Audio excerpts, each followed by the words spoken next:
मुझे उस घर में भेजोगे तो मेरी सास नहीं रहेगी तभी जाऊंगी, अन्यथा मैं अपने प्राण त्याग दूंगी, उस घर में पैर नहीं रखूंगी, उस घर में पैर नहीं रखूंगी। इसका ध्यान दिए रहना। अच्छा, संजोग से उस लड़की का पिता डॉक्टर था।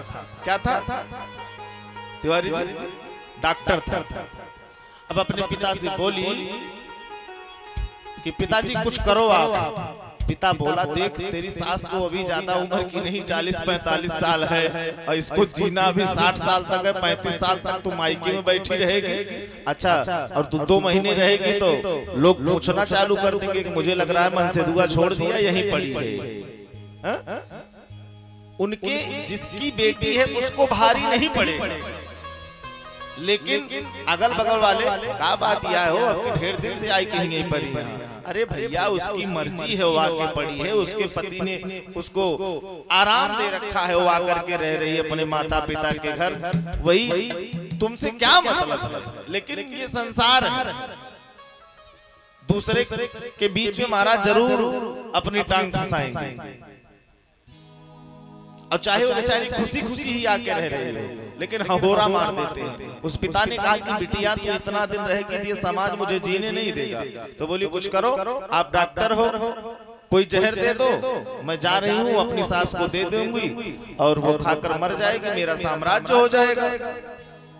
पिता बोला देख बिटिया मैं तुझे चल जहर दे देता हूँ और तू दे देना अपनी सास को, वो खा के मर जाएगी। लेकिन ये बता लास्ट में तेरी सास जब मरेगी पुलिस आएगी और सारी चीजों की खोजबीन होगी और तू पकड़ी गई तो जीवन तेरा जेल में सड़ेगा। भाई तू पकड़ी जाएगी तो तेरे ऊपर मर्डर का केस लग जाएगा, तू जेल चली जाएगी। तो बोली पिताजी मैं क्या करूं, अब आप कहो तो मैं अपने प्राण त्याग दूं। अच्छा पिताजी कोई ऐसा जहर नहीं है जिससे मर भी जाए मेरी सास और मेरे ऊपर केस भी ना लगे। तो पिता थोड़ा सत्संगी किस्म का था। सत्संग में जो सत्संगी पुरुष होता है महाराज, वो जीवन में कभी मात नहीं खाता है, अपने विवेक का महाराज प्रयोग करके वो हर जगह से निकल आता है। मात तो वही खाता है जो संसारी भर में घूमा है, वो अपने आप को बहुत बड़ा विवेकी कहे, वही मात खाता है। सत्संगी पुरुष कभी नहीं मात खाता है। अब पिता ने कहा हाँ बेटी मेरे पास ऐसी दवाई जरूर है कि धीरे धीरे स्वीट पॉइजन, मीठा जहर जो धीरे धीरे करके इंसान को मारता है, एक दिन में नहीं मारेगा, उसको धीरे धीरे खाओ और धीरे धीरे धीरे धीरे करके महीने 2 महीने 4 महीने में वो आपको मृत्यु के घाट उतार देगा वो जहर। पिता बोला मेरे पास ऐसा एक जहर है बिटिया, तू कहे तो दे दूं। बोले हाँ पिता बस यही बात है, यही करो। अब महाराज वो पिता क्या किया, 30 पुड़िया दवाई की बनाया। कितनी पुड़िया? 30 पुड़िया, 3 नहीं 30 पुड़िया बनाया और अपनी बिटिया को दे दिया। दे करके बोला बेटी ये दवाई ले और अपने ससुराल जा करके भोजन के बाद अपनी सास को चाहे भोजन में डाल करके दे देना, चाहे दूध में, चाहे जिस चीज में। और जिस दिन 30 पुड़िया, एक पुड़िया एक दिन में देना, 30 पुड़िया हो जाएगी तो तेरी सास मर जाएगी और उसकी मृत्यु भी हो जाएगी और तेरा नाम भी नहीं लगेगा, तेरा साम्राज्य भी आ जाएगा, एक झटके में नहीं मरेगी वो। तो बिटिया ने कहा ठीक है, ये बात ठीक है पिताजी, धीरे धीरे मर जाएगी। अच्छा भैया वो 30 पुड़िया ली और ससुराल चल पड़ी। लेकिन जब जाने लगी ससुराल तो उस पिता ने हाथ जोड़ा अपनी बिटिया से, बिटिया एक बात मानेगी क्या मेरी? बोले पिताजी कहो। बोले देख बिटिया अब मात्र 30 दिन की बात है। कितने दिन की? 1 महीने की बात है। 1 महीने में तेरी सास मर जाएगी और तू उस घर की अकेली मालकिन हो जाएगी। लेकिन बेटी ऐसा करना, बेटी ऐसा करना कि तेरी सास कुछ भी कहे उससे तू बोलना ही। तेरी सास कुछ भी बड़बड़ाती रहे। भाई झगड़ा इसी बात का है, सास 4 बोलती है, 1 बहू बोल देती है तो महाराज फिर सास 40 तैयार करती है, 10 बहू बोलती है, इसी बात का तो झगड़ा है और किस बात का है? अच्छा अभी सास ही अकेले को बोलना हो तो कितनी देर माथा पीटेगी भैया सास? घंटे 2 घंटे तुम बोलो ही मत, चुप हो जाओ, पीटने दो माथा। पीट करके थोड़ी देर में सास चली जाएगी। लास्ट में यही होगा जब वो जान लेगी कि मेरी बातों का कोई असर इस पर नहीं है, तो सास को लास्ट में चुप होना पड़ेगा। अब महाराज 30 में अगर 3 का संपुट आपने लगा दिया तो जीवन भर कलह चलेगी। मिश्रा जी गलत तो नहीं कह रहा हूँ? सही कह रहा हूँ ना? तो महाराज पिता हाथ जोड़ा बिटिया से, बिटिया देख 30 दिन में तेरी सास मर जाएगी, और लेकिन 30 दिन बेटा तेरी सास कितना भी तुझे डांटे, गाली दे, उसको पलट करके जवाब मत देना, और 30 दिन खूब सेवा करना, खूब सेवा करना। बिटिया ने मन में सोचा कि चलो 30 दिन की तो बात है, 30 दिन में इस कंकालिन से मेरा पिंड छूट जाएगा। मेरे पिताजी कह रहे हैं कोई बात नहीं है। हमारा ससुराल पहुंची, ससुराल पहुंचने के बाद में महाराज एक एक पुड़िया देना चालू की, और लौट करके आई, खूब सेवा करती। सास कितना भी चिल्लाती और एकदम मौन होकर के सर नीचे कर लेती वो बहू। समय पर महाराज भोजन कराना, समय पर मम्मी नहा लो, समय पर महाराज पैर दबाना। अब महाराज कहते हैं कि जब थोड़ी थोड़ी बातों पर सास गुस्सा होती तो बहू अपना सर नीचे करके उस जगह को त्याग कर चली जाती, उस जगह से हट जाती। 10 दिन बीता तो महाराज बहू के स्वभाव में जो ये परिवर्तन आया, सास का माथा ठनका कि हो ना हो कहीं ना कहीं मुझे लगता है मैं ही ज्यादा बोलती हूँ, हो ना हो मैं ही ज्यादा बोलती हूँ। अच्छा जब 10 दिन बीता वो एकदम गहू की तरह हो गई महाराज। तो जो सास चिल्ला चिल्ला करके कहती थी महाराज, अब वो चिल्लाना उस सास का बंद हो गया, क्योंकि वो चिल्लाती है, बोलती ही नहीं। और वो बेटा कह करके बुलाने लगी। कहते महाराज रोज एक एक पुड़िया वो जहर का दे रही है उसकी बहू। अब 10 दिन के बाद महाराज उस सास में परिवर्तन आना प्रारंभ हो गया। पहले जो देख करके चिल्लाती थी ये पड़े हैं बर्तन, यही सिखाया तेरे माँ बाप ने, झूठे बर्तन पड़े। अब तो कहते हैं महाराज वो सास पड़े हुए बर्तनों को देखकर चिल्लाती नहीं, उठा करके ला कर रख देती अपने हाथों से मांज करके महाराज। अब महाराज 20 दिन में महाराज ऐसी स्थिति आ गई कि अब तो वो सास अपने बहू को महाराज डांटना ही बंद कर दी। अब तो सिर्फ बिटिया का संबोधन करके अपनी बहू को बुलाती है, और वो बहू भी खूब सेवा कर रही है अपने सास की, खूब कह रही 30 दिन में तो पिंड छूट ही आना है, सेवा ही कर ले, क्या जा रहा है। अब महाराज अब जैसे ही 25 दिन बीत गए महाराज, 25 दिन में स्थिति ऐसी आ गई कि दोनों सास बहू के संबंध से हो गए कि महाराज अब दोनों एक साथ भोजन करने लगे, और बिल्कुल एक सहेली की तरह खूब घुल मिल करके बातें करने लगे, खूब घुल मिल करके। अगर सास बहू को न देखे तो बहू को न चैन आए। अच्छा कुछ बहुओं को, कुछ सासों को मैंने देखा है, आप बता ही नहीं सकते हो महाराज कि सास बहू, जैसे लगता है कि ये बहन बहन है, या फिर ऐसा लगता है कि ये सहेली सहेली है। अच्छा जिस घर में ऐसा भाव है उस घर में कभी कलह नहीं होती। जिस घर में ऐसा भाव है, अरे महाराज कोई बहुत बड़ी बात, कोई बहुत बड़ी चीज नहीं है कला, सिर्फ थोड़ा सा क्या है। अच्छा मैं आपसे कहूं भैया थोड़ा सा एक गिलास जल पिला दो, आपसे कहूं एक गिलास जल पिला दो, बड़ी कृपा होगी। तो महाराज आप ना चाहते हुए मुझे एक गिलास ला करके जल देंगे, और मुझसे कहूं ए मिश्रा जी लाओ गिलास पानी पिलाओ, तो महाराज आपका मन भी होगा ना, तो आप सोचेंगे उठा करके लठ मारूं खोपड़ी फाट जाए। सिर्फ इतना ही फर्क है और कुछ नहीं फर्क है। तो महाराज कहते हैं 25 दिन बीता, सास बहू में इतना प्रेम हो गया महाराज, इतना प्रेम हो गया कि महाराज अब वो तो एक दूसरे के बिना रह ही नहीं पाए। कहते हैं महाराज 27 दिन बीत गया। जब 27 दिन बीता तो एक दिन किचन में भोजन बनाती हुई वो बहू सोची कि अब तो मेरी सास 3 दिन बाद मर जाएगी, अब मेरा ख्याल कौन रखेगा। क्योंकि 10 दिन के बाद जो सास अकेली भोजन कर लेती थी वही सास बिना अपने बहू को लिए भोजन नहीं करती थी। बेटा अरे तू खाई कि नहीं खाई? अरे तो दिन भर काम करती रहती है, पहले काम छोड़ भोजन कर फिर काम करना, काम होता रहेगा, तू काम में लगी रहती है और भोजन कब करेगी।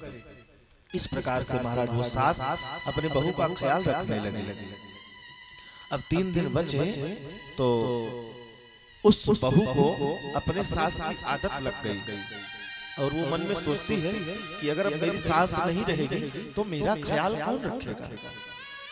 मेरी सास अगर नहीं रहेगी तो मुझे खाने के लिए कौन कहेगा, मुझे सुबह जगाएगा कौन, मेरा ख्याल कौन रखेगा। महाराज वो बहुत रोती है, बहुत चिंतित होती है, बहुत चिंतित होती है। अब कहते हैं मृत्यु में 2 दिन बचे। पिता के बताए अनुसार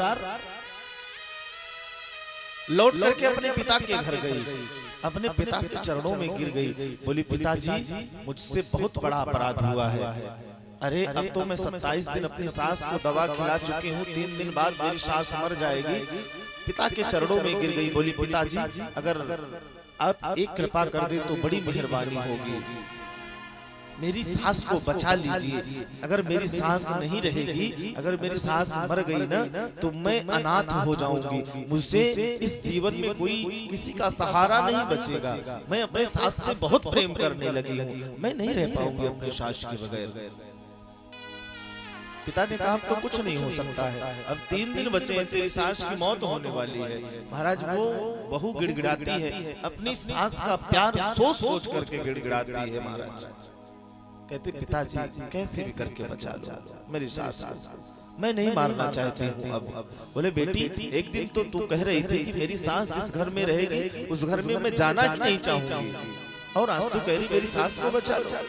बोले पिताजी वो समय कुछ दूसरा था, ये समय कुछ दूसरा है।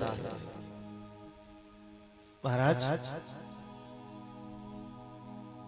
बहुत रोती है वो कन्या और कहती है पिताजी अगर आप मेरी सास को नहीं बचाए ना तो मैं खुद जहर खा करके मर जाऊंगी, लेकिन मैं इतना प्रेम करने लगी हूँ अपनी सास से कि अपनी सास को मरते हुए नहीं देख सकती।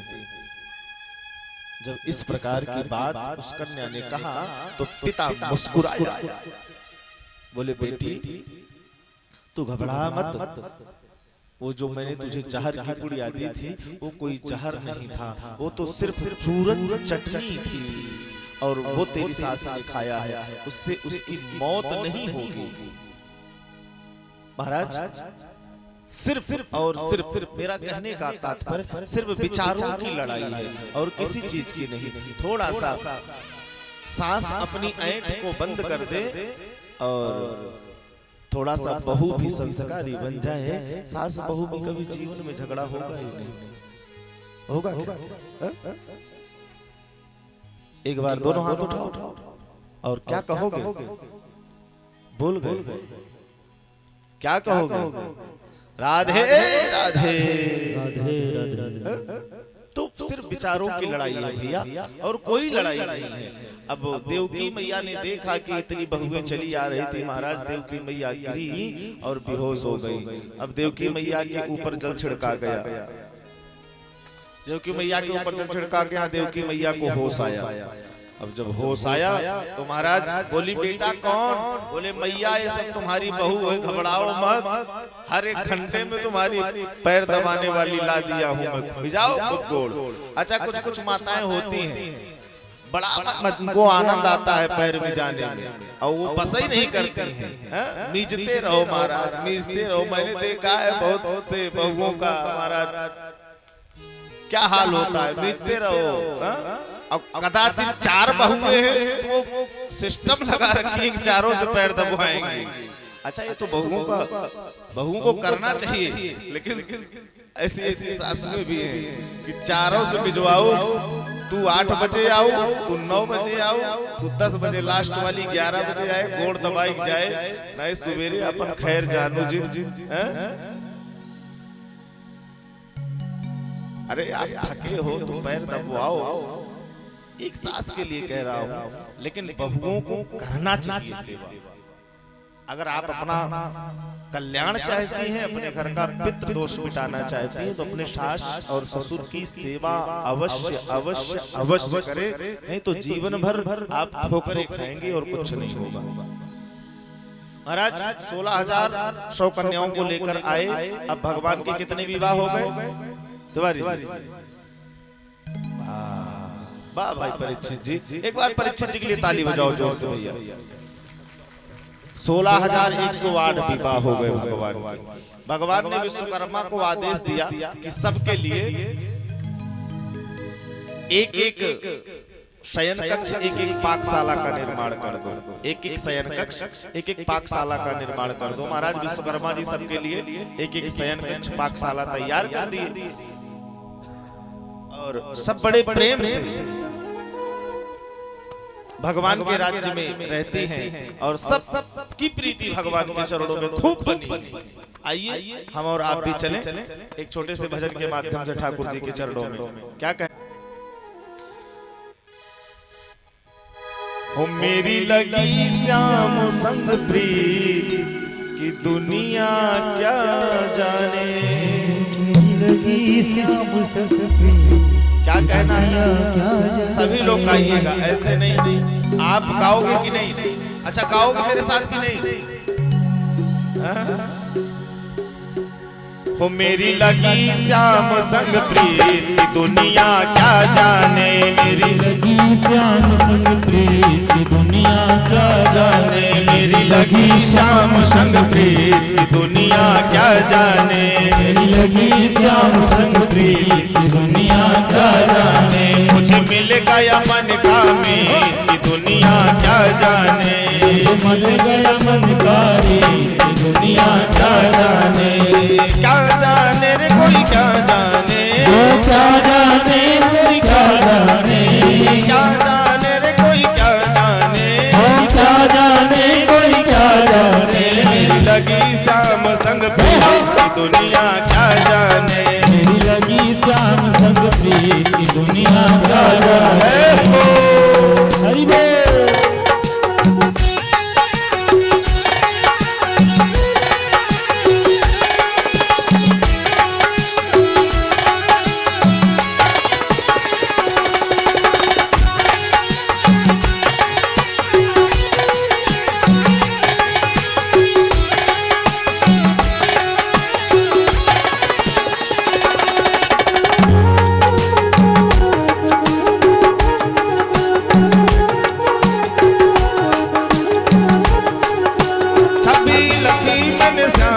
जब से श्याम की जब से भई बाबरी मैं तो तब से, भई बाबरी मैं तो तब से, बांधी प्रेम की डोर मोहन से, बांधी प्रेम की डोर मोहन से, नाता तोड़ा मैंने जग से, नाता तोड़ा मैंने जग से, कैसी पागल प्रीत दुनिया क्या जाने, की दुनिया क्या जाने, यह कैसी पागल प्रीत की दुनिया क्या जाने, कैसी पागल प्रीत की दुनिया क्या जाने, मेरी लगी श्याम संग प्रीत की दुनिया क्या जाने, मेरी लगी श्याम संग प्रीत की दुनिया क्या जाने। सभी लोग दोनों हाथ उठा करके ताली सेवा करते हुए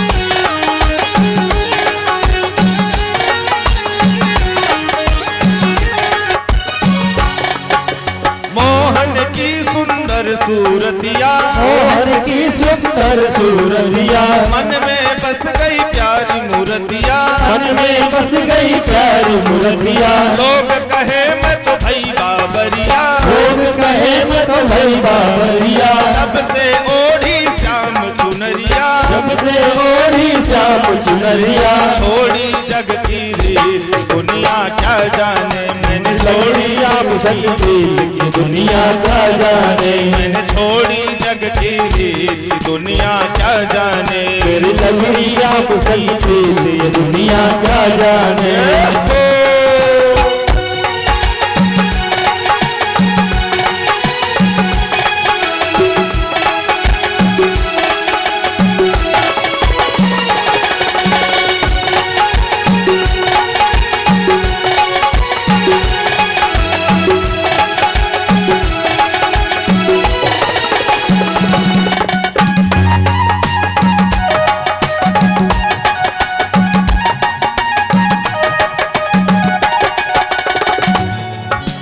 हरदम मैं तो रहूं मस्तानी, हरदम मैं तो रहूं मस्तानी, लोक लाज दीनी बिसरानी, लोग लाज की निमरानी, रूप रास यंग यंग समानी, सरानी तैरत तैरत रहूं बिसरानी, तो गाऊं खुशी के गीत दुनिया क्या जाने, मैं तो गाऊं खुशी के गीत ये दुनिया क्या जाने, मेरी लगी श्याम संग प्रीत ये दुनिया क्या जाने, मेरी लगी श्याम संग प्रीत ये दुनिया क्या जाने, मेरी लगी श्याम संग प्रीत ये दुनिया क्या जाने, मेरी लगी श्याम संग प्रीत ये दुनिया क्या जाने। क्या जाने रे कोई क्या जाने, हज क्या जाने कोई क्या जाने, मेरी लगी श्याम संग प्रीत ये दुनिया क्या जाने, मेरी लगी श्याम संग प्रीत ये दुनिया क्या जाने, मेरी लगी श्याम संग प्रीत ये दुनिया क्या जाने, मेरी लगी श्याम संग प्रीत ये दुनिया क्या जाने। बोलो बंसी वारे की। कहते हैं महाराज 16,001 भगवान के श्री चरणों में बड़े आनंदित ढंग से रहते हैं। और एक बार नारद जी को संशय हुआ। क्या संशय हुआ? कि चले देखें भगवान ही है कि और कोई है। तो नारद जी परीक्षा लेने के लिए आए।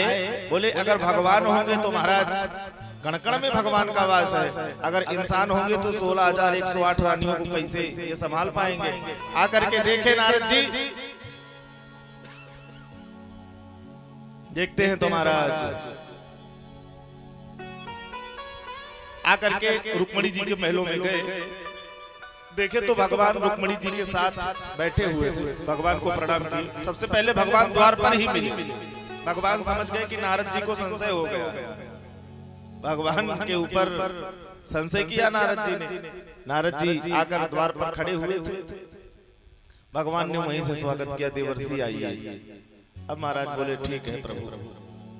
रुक्मणी जी के महलों में पहुंचे तो देखे वहां भी भगवान विराजमान है। वहां से भागे नारद जी, सत्यभामा के कक्ष में गए, वहां भी देखे भगवान विराजमान है। अब वहां से भागे महाराज नग्नजित जी के कक्ष में पहुंचे, देखे भगवान बच्चों को पढ़ा रहे हैं। जहां मतलब नारद जी जाते हैं, नारद जी को भ्रम था कि भगवान एक साथ इतनी रानियों के साथ कैसे रह सकते हैं। भाई कोई साधारण मनुष्य के बस की बात तो है नहीं। अब नारद जी जगह जगह जाकर के देखते हैं भगवान हर जगह किसी न किसी स्वरूप में विद्यमान है। अच्छा, भगवान कण-कण में, कण-कण में भगवान व्याप्त है। सिर्फ हमारे अंतः चक्षु में वो शक्ति होनी चाहिए कि भगवान के हम दर्शन कर सकें। अच्छा, किसी ने कहा महाराज एक बात याद आ गई। महाराज एक राजा था। भगवान की बात पे एक बात याद आई कि एक राजा था महाराज। उसने महाराज अपने राज में ढिंढोरा पिटवा दिया कि मेरे 3 प्रश्न हैं, अगर 3 प्रश्नों का कोई उत्तर दे दे तो मैं उसको बहुत बड़ा इनाम दूंगा।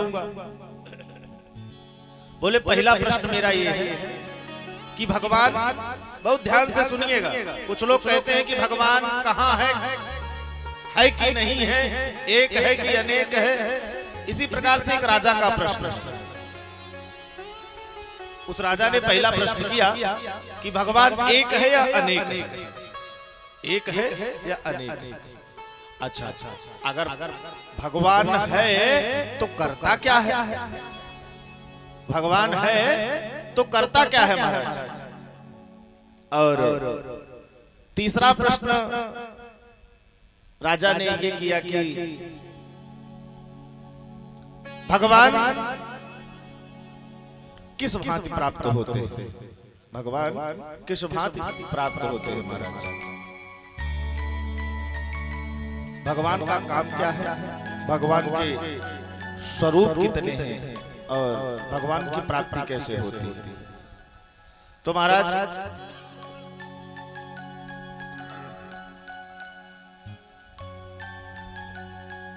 हर जगह जाकर के ये पूछता है तो कोई नहीं बता पाता है। महाराज एक संत मिले, बोले कि उनसे भी ये 3 प्रश्न, तो बोले कि ठीक है राजा, मैं आपके 3 प्रश्नों का उत्तर दूंगा, लेकिन आज नहीं, फिर कभी आना। बोले कि ठीक है, कोई बात नहीं। 1 महीने बाद की डेट रखी गई तो राजा अपने मंत्री संतरी सबके साथ आया संत के पास, तो बोले कि मेरे प्रश्न का उत्तर दो। बोले ठीक है, कोई बात नहीं, मैं देता हूं। संत के आश्रम के पास ही एक वो रहता था किसान, और उससे बड़ी अच्छी पत्नी थी संत भगवान की। तो संत भगवान उसको पास गए, पास में जाकर के बोले कि एक किसान, थोड़ी देर के लिए तुझे संत बनना है और मुझे किसान। तो महाराज को नकली दाढ़ी ओढ़ी लगा करके संत भगवान उसको संत बना दिए, खुद किसान पगड़ी उगड़ी बांध करके बन गए। राजा के सामने आए, राजा के पास आए, आने के बाद में बोले कि आपके प्रश्न का उत्तर दिया जाए। बोले हाँ, मेरे प्रश्न का उत्तर दिया जाए। सबसे पहला प्रश्न क्या है कि भगवान एक है या अनेक है? तो महाराज जिस किसान को बाबा जी बनाए थे वो तो संत का वेश लेकर के आसन पर बैठ गया, और बाबा जी ने कह दिया था कि तुमसे कुछ पूछा जाए तो तुम कह देना कि इस प्रश्न का उत्तर मैं क्या, ये मेरा जो मजदूर है किसान यही दे देगा। बाबा जी बन गए थे किसान और किसान को बना दिए संत। अब वो राजा सोचे यही संत था या नहीं था, लेकिन दाढ़ी बाल तो इसके बड़े बड़े हैं। कोई बात नहीं। जब उस किसान रूपी संत से फिर से प्रश्न किया राजा ने कि मेरे प्रश्न का उत्तर दो कि भगवान एक है अनेक, तो बोले बस राजा इतना साधारण सा प्रश्न, ये तो मेरा किसान बता देगा, ये फावड़ा चलाने वाला। राजा अचंभित हुआ कि मेरा इतना ऐसा प्रश्न जो कोई नहीं बता पाया और ये संत कह रहा है कि ये मेरा किसान फावड़ा चलाने वाला बता देगा। बोले हाँ, तो जो किसान के रूप में संत बैठे थे वहां पर, बोले हाँ राजा मैं बता दूंगा। बोले कैसे? बोले राजा पहले एक काम करो, मुझे मैं बता तो दूंगा लेकिन मेरी इनाम की राशि पहले मंगवाओ। तो बोले क्या लोगे इनाम में? बोलो। बोले मैं एक परात मड़ी लेना चाहूंगा। क्या लेना चाहूंगा? मड़ी। अच्छा, तो महाराज मड़ी मंगवाई गई। राजा थे ही, मड़ी मंगवाए। बोले एक खाली थाल मंगवाओ, खाली थाल मंगवाओ। मंगवा लिया भैया, संत ने कह करके राजा से कहा आ गया। अब राजा से बोले कि ये मड़ी को गिनो। अब महाराज वो मड़ी गिनना राजा प्रारंभ किया। बोले जिस थाल में मड़ी थी उस थाल से वो उठाए और दूसरी थाल में रखे, कहे एक। फिर महाराज उठाया तो बोले 2। महाराज वहां पहुंचने से पहले हाथ पकड़ लिया। किसने? संत ने। बोले राजा तुम्हारे हाथ में कितनी मड़ी है? बोले एक। तो बोले फिर क्यों 2 गिन रहे हो? बोले है तो एक ही मड़ी, 2 क्यों गिन रहे हो बार बार? तो महाराज जब तीसरी उठाए बोले 3। तो फिर हाथ पकड़ लिया। बोले कितनी मड़ी है? बोले एक ही तो है। बोले तुम क्यों 3 गिन रहे हो? तो बोले कुछ मैं समझा नहीं। बोले भैया परमात्मा हमेशा ही एक है, हमेशा ही एक है। आप जिस रूप में पूजे, दुर्गा के रूप में पूजे तो वो दुर्गा बन जाते हैं, शंकर के रूप में पूजे तो शंकर बन जाते हैं, ब्रह्मा के रूप में पूजो तो ब्रह्मा बन जाते हैं, गणेश रूप में पूजो। आप का जिस प्रकार से भाव प्रकट हो जाए, जिसके रूप में भाव, जिस अंक के रूप में आपका भाव प्रकट हो जाए, उतने नंबर के भगवान। और वास्तविकता देखा जाए तो भगवान एक ही है। अच्छा, और दूसरा प्रश्न क्या था तिवारी जी? हम तो भूल गए यार, क्या था प्रश्न दूसरा प्रश्न हमने किया क्या? क्या करते हैं? अच्छा, तो बोले चलो हमारे पहले प्रश्न का उत्तर तो दे दिए कि भगवान एक है, मैं मान लिया। अच्छा ये बताओ भगवान करते क्या है? तो किसान ने, जो संत किसान बने थे, बोले यार राजा तुम प्रश्न बहुत करते हो, कुछ खिलाने पिलाने का भी ध्यान रखोगे साधु ब्राह्मणों को कि सिर्फ प्रश्न ही करते जाओ। तो बोले बताओ क्या खाना है? बोले 1 गिलास दूध मंगवाओ। तो महाराज दूध मंगवाया गया। तो संत क्या किए, उस दूध को एक कटोरी में डाल करके महाराज ऐसे ऐसे हाथ घुमाना प्रारंभ किए, ऐसे ऐसे। अब महाराज 1 घंटे हो गए, 2 घंटे हो गए, 2.5 घंटे हो गए। अब महाराज उस संत हाथ घुमाते ही, अच्छा कौन सा प्रश्न था कि भगवान करते क्या है? अच्छा, तो भगवान करते क्या है? बोले ठीक है कोई बात नहीं, मैं इसका उत्तर देता हूँ कि भगवान करते क्या है। भैया वो बोले भगवान करते, राजा को बोले तुम नीचे आ जाओ, तुम नीचे आ जाओ, तब तुम्हारे दूसरे प्रश्न का उत्तर दिया जाएगा कि भगवान करते क्या है। यहाँ बैठो। राजा को महाराज नीचे बैठा दिए, और जो महाराज वो किसान था उसको राजा के सिंहासन पर बैठा दिए, और संत भगवान बगल में बैठ गए। बोले देखो भगवान यही करता है, अभी तक तुम उस गद्दी पर थे, तुम राजा थे ना, अब तुम नीचे आ गए हो, तुम एक किसान बन गए हो। भगवान यही करता है, राजा को रंक को महाराज राजा बनाता है। भगवान यही करता है, भगवान के बस की बात यही है। भगवान जब चाहे जिसको राजा बना दे, क्षण मात्र में उसको राजा कर दे, और भगवान अगर चाहे तो क्षण मात्र में महाराज भिखारी बना दे। भगवान यही करता है महाराज। बोले कि तीसरा प्रश्न था भगवान मिलता कहाँ ना, तो महाराज बोले राजा कुछ खिलाओ पिलाओ, दूध मंगाओ। दूध मंगवाया गया, संत कटोरी में दूध डाले, दूध डालने के बाद में ऐसे ऐसे हाथ घुमाते रहे। तो राजा ने कहा क्या कर रहे हो? बोले लोग बताते हैं राजा कि इस दूध में घी छिपा होता है, दूध में घी छिपा होता, वही घी ढूंढ रहा हूँ। राजा बोले कैसा मूर्ख बाबा है ये, इस दूध में घी ढूंढ रहा है। राजा बोले नहीं निकलता है। अब तो मैं तो सोच रहा था समझदार संत हो, मुझे मूर्ख संत दिखाई देते हो। अरे इसको भैया दूध को गर्म करोगे, इसको जमाओगे, दही बनेगा भैया, माठा मारा जाएगा, तब जाकर के कहीं नैनू उत्पन्न होगा कि उसको गरमाओगे तब घी बनेगा। बोले बस राजा यही तो मैं कहना चाहता हूँ। बोले इस हृदय में पहले निष्ठा का दही जमाओ और भाव की मथानी से मथो। जब भाव की मथानी से मथोगे तो आपके इस जीवन में मक्खन के रूप में भगवान प्रकट होंगे। भगवान सबके अंदर विराजमान है, लेकिन जब तक निष्ठा का दही हृदय के अंदर नहीं जमाओगे, भाव की मथानी से नहीं मथोगे महाराज, तब तक परमात्मा की प्राप्ति आपको नहीं होगी। जब भाव की मथानी से मथोगे तो कण कण में व्याप्त नैनू के रूप में आपको परमात्मा नजर आएगा। तो महाराज परमात्मा हर जगह विराजमान है, लेकिन देखने के लिए चक्षु चाहिए।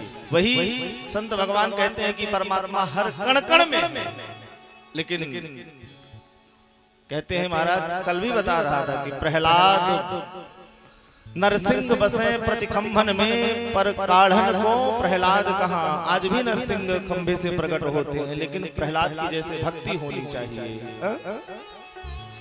तो वही संत भगवान ने कहा कि परमात्मा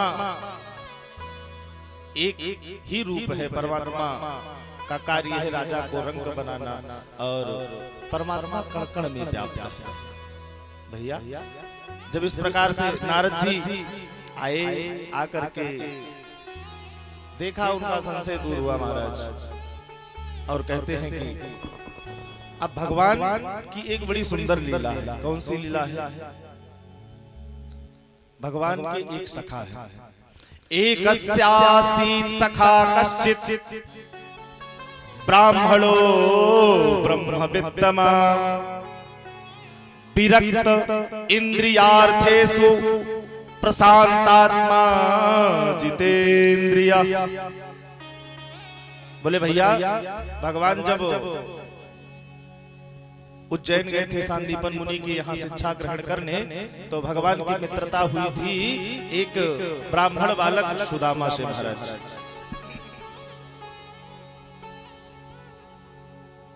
अच्छा, टीवियों में दिखाया जाता है महाराज की, टीवियों में दिखाया जाता है कि सुदामा जी बड़े दरिद्र, फटे चिथड़े कपड़े, और वो भगवान के यहाँ पहुँचते हैं, द्वार पर उनको धक्का मार के भगा देते हैं। सुदामा जी, किसी कवि ने भी लिखा है कि सुदामा भिक्षा मांगते हैं। और ये भागवत जी क्या कह रहे हैं? विरक्त इंद्रियार्थेषु। महाराज सुदामा जी विरक्त है और प्रशांत आत्मा जितेंद्रिय। महाराज हमेशा प्रसन्न चित्त रहने वाले, और उनकी वृत्ति कैसे चलती थी? भिक्षा नहीं मांगते थे। ब्राह्मणों ब्रह्मवित्त। महाराज ब्रह्म वृत्ति समझते हैं क्या होती है? जो ब्राह्मण कर्म करके जो धन निकले उसी को ब्रह्म वृत्ति कहते हैं। अब किसी कभी ने लिखा है कि भिक्षा कर भोजन करें, ऐसा किसी कवि ने लिखा है, मुझे वो पंक्तियां याद नहीं आ रही हैं। और तो सुदामा जी भागवत जी के संदेश दे रहे हैं कि सुदामा जी भिक्षा नहीं मांगते थे। ब्राह्मणों ब्रह्मवित्तमा, ब्राह्मण है, ब्रह्मवित्ती से जो धन निकलता है उसी से अपने परिवार का पालन पोषण कर रहे हैं। अच्छा भैया, एक चीज ये सपोज करो, आप ये मान लो, अगर सुदामा जी भिक्षा मांगते तो सुदामा जी के यहाँ गरीबी होती क्या? होती गरीबी? कैसे मान लूं मैं गरीबी होती? अरे हम तो आए दिन पढ़ते रहते हैं भैया पेपरों में कि फला भिखारी मर गया, उसके पास 7 करोड़ की संपत्ति थी। फला भिखारी पाया गया, उसके पास 3 करोड़ की संपत्ति थी। तो मैं कैसे मान लूं कि भीख मांगने वाला गरीब हो सकता है भैया? कुछ लोगों ने पेशा बना रखा है भीख मांगने का। सुदामा जी बिल्कुल ये निरर्थक बातें हैं। सुदामा जी कभी भिक्षा नहीं मांगते थे। सुदामा जी सिर्फ और सिर्फ अपनी ब्रह्म वृत्ति से जो धन निकलता था उसी से महाराज अपने परिवार का पालन पोषण किया करते थे। और कहते हैं एकदम भगवान के भजनानंदी हैं। विरक्त इंद्रियार्थेषु प्रशांत आत्मा जितेंद्रिय। प्रसन्न मुद्रा में रहने वाले, अपने इंद्रियों को महाराज अपने वश में रखने वाले। और एक बार की बात है कि भगवान कृष्ण और सुदामा दोनों लोग गुरुकुल में एक साथ ही विद्या अध्ययन किया करते थे।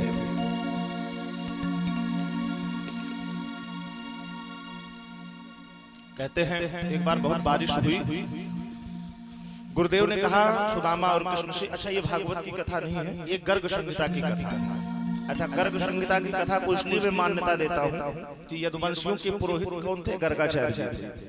तो गर्गाचार्य जी तो उस समय के साक्ष्य थे ना।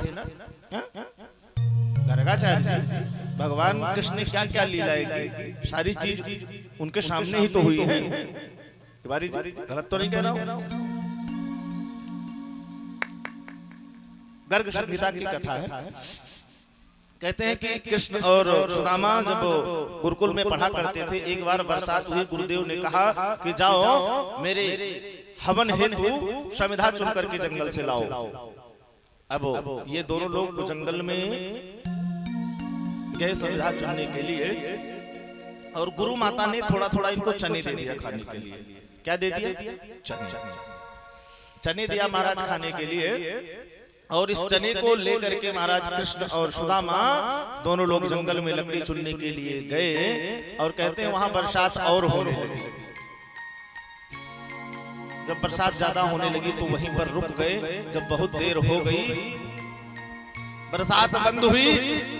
अब सुदामा जी महाराज दुबले पतले और ये कन्हैया राजा के घर के हैं तो खाए पिए शरीर बनी हुई है महाराज। भैया खाए पिए इनकी शरीर बनी हुई है। भगवान ने कहा सुदामा जी से, सुदामा जी आप थोड़ा सा कमजोर हैं तो कोई बात नहीं है, मैं चढ़ जाता हूँ पेड़ों पर, मैं ही लकड़ियां चुन लेता हूँ, तोड़ लेता हूँ। महाराज चढ़ गए वो पेड़ पर कन्हैया जी। अब कन्हैया जी लकड़ी तोड़ करके नीचे गिराएं और नीचे से सुदामा जी लकड़ी बीने, और सुदामा जी को महाराज उसी समय लग आई भूख। अब भूख लगी महाराज तो कहते हैं सुदामा जी अपने हिस्से का चना खा लिए, तो अपने हिस्से का चना खा लिए। तो लेकिन जठराग्नि इतनी प्रबल थी महाराज की उनकी क्षुधा शांत नहीं हुई। अब कहते हैं भगवान के हिस्से का भी जो चना था उसको भी खा लिए। भगवान ऊपर से बोले, अरे सुदामा ये कटर कटर की आवाज कहाँ से आ रही है? तो सुदामा जी बोले, भैया इतनी बारिश में भीग गए हैं, ठंडी लग रही है तो दांत बज रहे हैं, ठंडी लग रही है तो दांत बज रहे हैं। अच्छा अच्छा।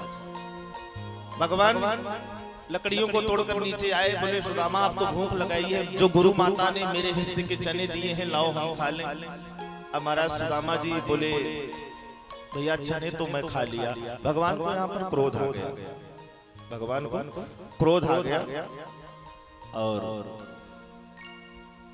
क्रोध आने पर भगवान ने यहाँ सुदामा जी को आज स्वयं श्राप दे दिया। क्या दे दिया? बोले जाओ मैं तुम्हें श्राप देता हूँ, तुम श्रीहीन हो जाओ। क्या हो जाओ? श्रीहीन हो जाओ। और ये भगवान का ही श्राप है महाराज, जो सुदामा श्रीहीन अर्थात धनहीन हुए हैं। सुदामा दरिद्र नहीं थे, सुदामा गरीब थे, धनहीन थे। दरिद्र, अच्छा दरिद्र और गरीब में महाराज अंतर क्या है? कहते हैं कि एक बार एक संत रास्ते से जा रहे थे तो उनको रास्ते में एक कौड़ी मिली।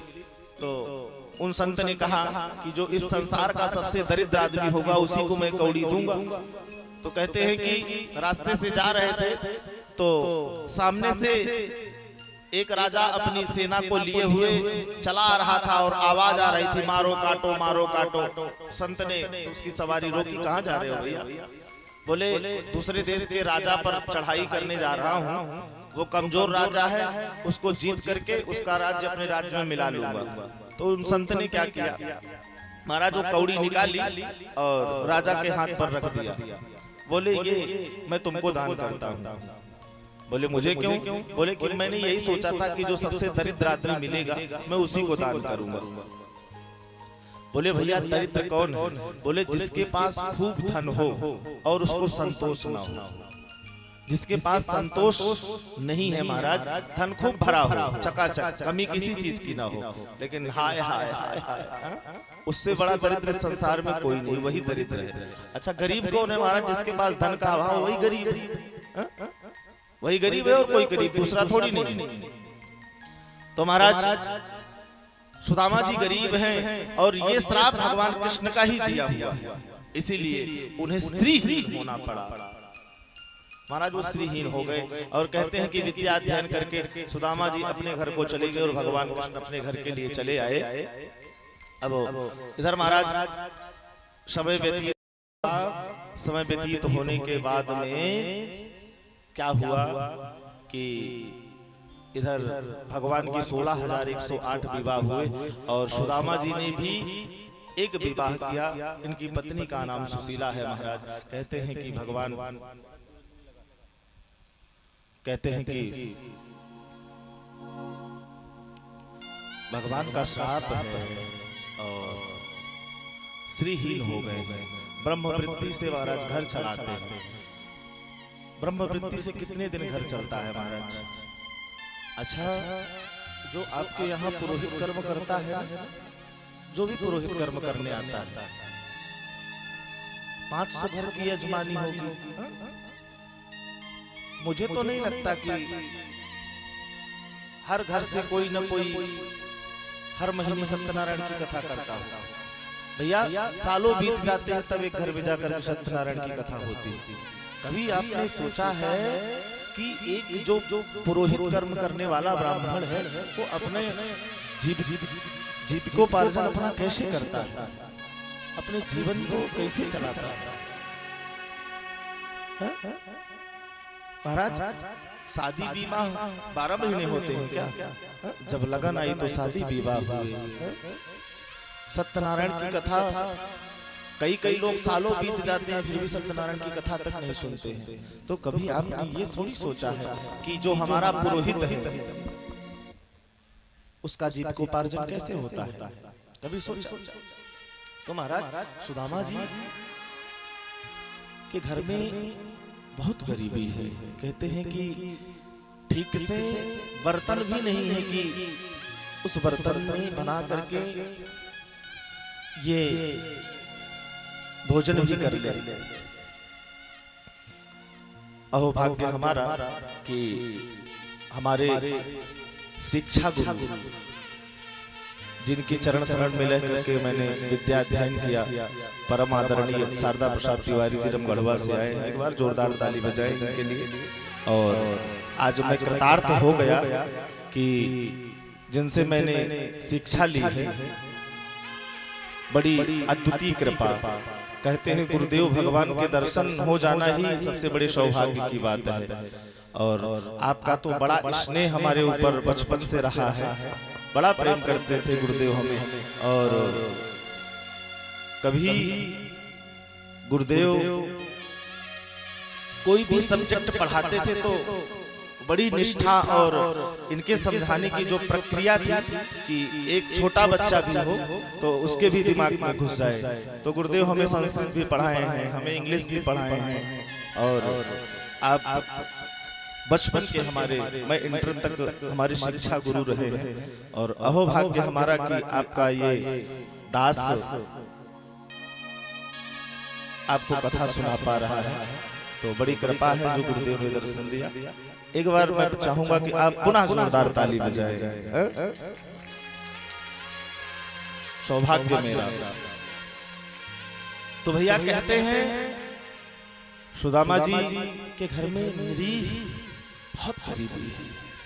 और जो इनकी पत्नी है सुशीला, एक ही महाराज कहते हैं साड़ी है, उसी में इनको अपना जीवन यापन करना रहता है, इसी में जीवन काटना रहता है। महाराज गरीबी वही जानता है जिसने गरीबी की मार देखी हो।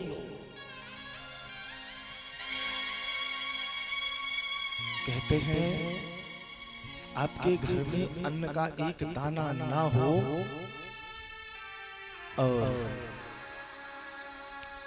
आपके घर में कोई आ जाए तो महाराज ऐसा लगता है कि हे प्रभु मेरी मृत्यु क्यों नहीं हो जाती। किसी ने बहुत सुंदर कहा है कि देने वाले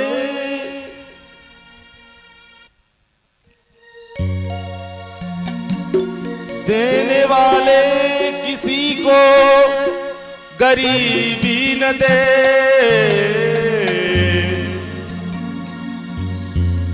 कि देने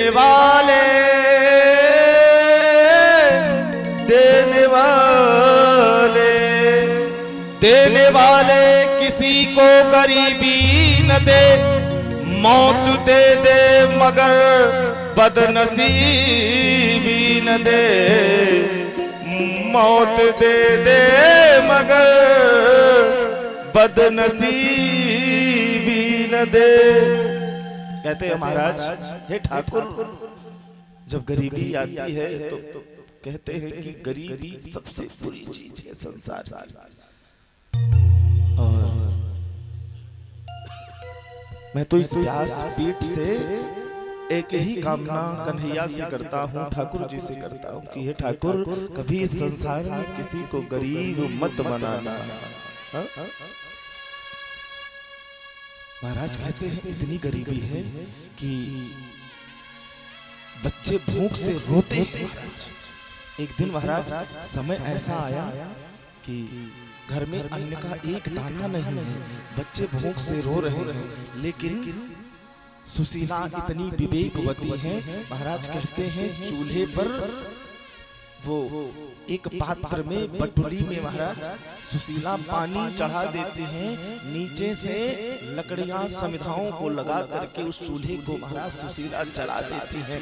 जला करके महाराज, क्योंकि अन्न का दाना नहीं है, फिर भी वो पानी खौलते हुए पानी में वो चम्मच डालकर, कलछुल डालकर महाराज जला रही हैं और अपने बच्चों से कहती है कि बेटा थोड़ी देर में भोजन तैयार हो जाएगा, फिर कर लेना भोजन। अब बच्चा कभी नहीं समझता है, बड़ा आदमी तो समझ जाएगा कि मेरे घर में अन्न नहीं है, लेकिन बच्चा कभी नहीं समझता है। सुशीला इसलिए ऐसा करती है कि मैं इनको सांत्वना दूंगी कि मैं भोजन बना रही हूं और हो सकता है कि ये सो जाए। अगर ये सो जाएंगे तो आज की रात्रि तो बिना खाए निकल जाएगी, नहीं तो महाराज ये तो सो नहीं पाएंगे। कहते हैं महाराज आप कभी भूखे पेट रहो तो आपको रात में निद्रा भी नहीं आएगी। भूखे पेट कभी सोकर कोई देखा है क्या? तिवारी जी देखे, आप रात्रि भर करवट बदलते रहोगे महाराज, लेकिन निद्रा नहीं आएगी। इतनी गरीबी है सुदामा जी की। और लेकिन अन्न का एक दाना नहीं। जो लोग कह रहे हैं, जो कभी कहते हैं, जो गायक कहते हैं कि सुदामा जी भीख मांगते थे, भागवत जी बिल्कुल झुठला रही है उनको। अगर भीख मांगते तो क्या आज बच्चों को भूखा सोना पड़ता क्या? सुशीला से ये सब चीजें देखी नहीं जाती हैं। एक बार कहते हैं इतनी गरीबी होते हुए भी सुदामा जी किसी से मांगते नहीं हैं। अब हो सकता है महाराज ब्रह्मवृत्ति बंद हो, पूस के महीने में न सत्यनारायण की कथा मिलती है और न ही ब्याह होते हैं, तो कहां से ब्रह्मवृत्ति चले? भोजन की व्यवस्था कहाँ हो? कहते हैं महाराज जिसके पास धन होता है उसको देने वाले लाखों होते हैं। कहते हैं हजारों दोस्त होते हैं, जब जरिया पास होता है और मुश्किलों में टूट जाता है महाराज जो रिश्ता खास होता है, जो रिश्ता खास होता है। आपके पास पैसे हो, आपको हजारों लोग देने वाले मिल जाएंगे, क्योंकि आपकी औकात जानते हैं कि आपके 4 बेटे कमा रहे हैं, आप लौटा दोगे। लेकिन जिसके पास धन नहीं होता है ना, इस संसार में उसको 100 रुपए भी उधार के तौर पर नहीं मिलते हैं, क्योंकि आपकी औकात जानते हैं, आप 100 रुपए लौटा नहीं पाओगे।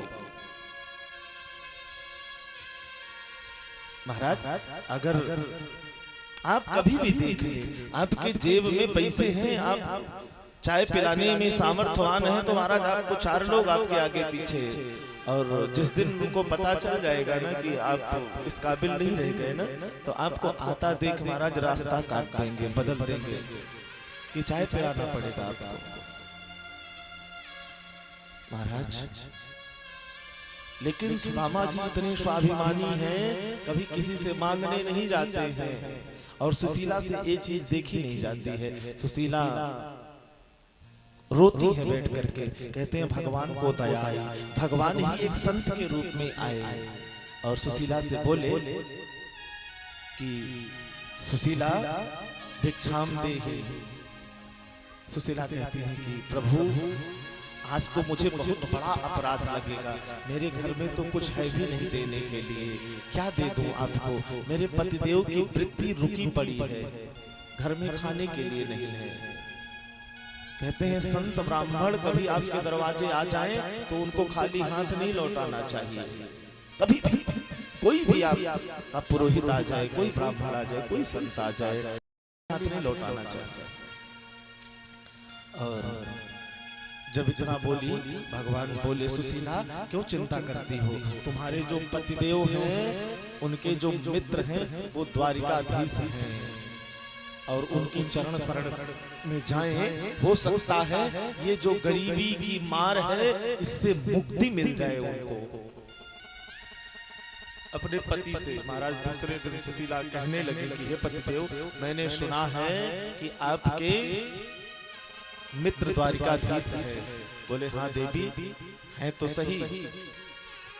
तो बोली आप चले क्यों नहीं जाते हैं? बोले देवी ये कदापि नहीं हो सकता है कि मैं अपने मित्र के पास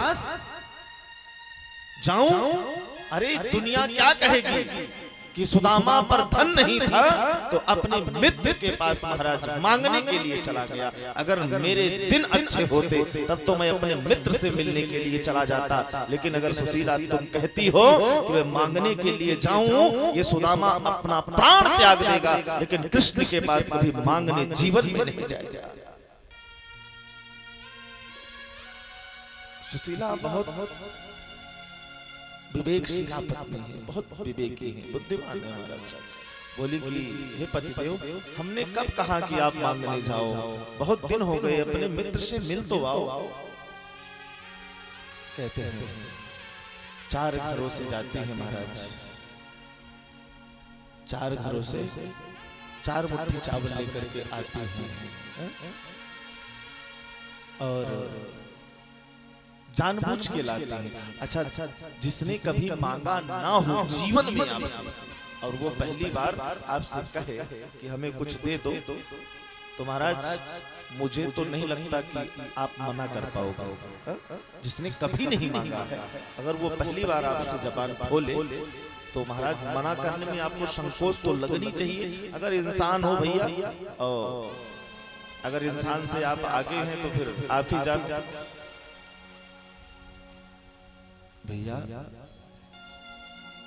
सुशीला जाती हैं, 4 घरों से चावल लेकर के आती हैं, एक एक मुट्ठी। अच्छा, उन्होंने 4 घरों से चावल क्यों लिया? एक घर से भी कह देती तो 1 किलो 2 किलो 5 किलो मिल जाते, लेकिन इसलिए लेकर आई कि मानो हमारे पति तो कभी कहेंगे नहीं कि हमारे यहाँ गरीबी है, लेकिन कृष्ण इस चावल को देख करके समझ जाएंगे, क्योंकि किसी के यहाँ मोटा चावल, किसी के यहाँ पतला, किसी के यहाँ छोटा, सबके चावल अलग अलग। तो मानो कृष्ण समझ जाएंगे कि बहुत गरीबी में है सुदामा। अच्छा, चावल लेकर के सुशीला आई और कहते हैं कि चाहती तो एक कपड़े में बांध कर दे देती, लेकिन नहीं, छोटे छोटे टुकड़ों को महाराज 4 कपड़ों को लेकर के महाराज उसको सिल करके उसमें बांध और बोली कि ये उपहार लेकर के आप अपने मित्र से मिलने जाएं। आप भी कहते हैं कि रिक्त पाणिम न हस्ते न, खाली हाथ नहीं जाना चाहिए। कहाँ कहाँ, मैं पहले भी दिन बता रहा था, राजा के यहाँ, ब्राह्मण के पास, गुरु के पास, सत्संग में, बहन बेटियों के यहाँ कभी खाली हाथ नहीं जाना चाहिए, मित्र के यहाँ। तो महाराज सुदामा जी उपहार के स्वरूप वो तंदुल लेकर के चल पड़े। कहाँ? आज अपने ही मित्र कृष्ण से मिलने के लिए। और कहते हैं आज मिलने के लिए जा रहे हैं। बहुत दुबले पतले हैं सुदामा जी। जाते हैं, थक जाते हैं, बैठ जाते हैं, फिर खड़े होते हैं और फिर आगे निकल जाते हैं। ऐसे ऐसे करके महाराज भगवान से मिलने के लिए चल पड़े सुदामा जी। आइए हम और आप भी चलें बड़े भाव से।